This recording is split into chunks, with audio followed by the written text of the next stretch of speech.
In this video, I'm going to show you the basics of getting started with NIP4, the image processing spreadsheet by John Cupid. So let's load an image in. I'm going to choose a Hasselblad sample image, which gives us a nice 100 megapixel image. You can see we've created cell A1 now. You have to compare this to a spreadsheet where cells are added as we do more to the images. If we double click on the image, it will open the viewer, and you can zoom in and out with this viewer.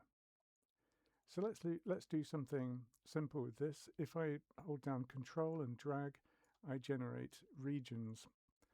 So you can see this region is updating live and has created a new cell, A2. If we want to do something like turn that region into black and white, just as a trivial operation, you can see we've now generated this black and white image, and as I move the region, so the output changes as well. If we wanted to save that image, we can just right click on A3 and say save as. Let's call this sample crop.tiff. We're going to save it as a TIFF instead of a JPEG. You can save it as many different types of image format.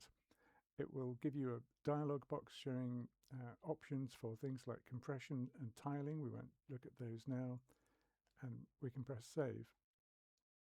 Another way of loading images is simply to go to the a file browser and just drag in an image. In this case, we've created a new cell in a new column, B1. So this would operate in the same sort of way. I'll just remove that one.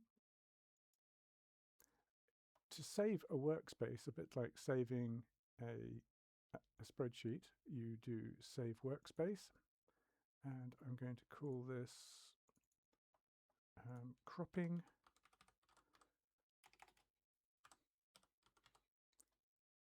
And then that lets us reload this workspace as it is. It is possible in NIP to browse extremely large images, so let's try to find one of those.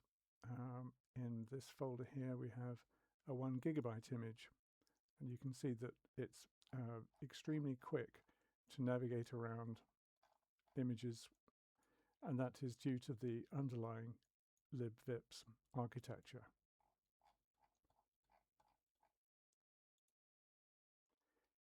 So there are lots of different functions, but we will cover those in another video.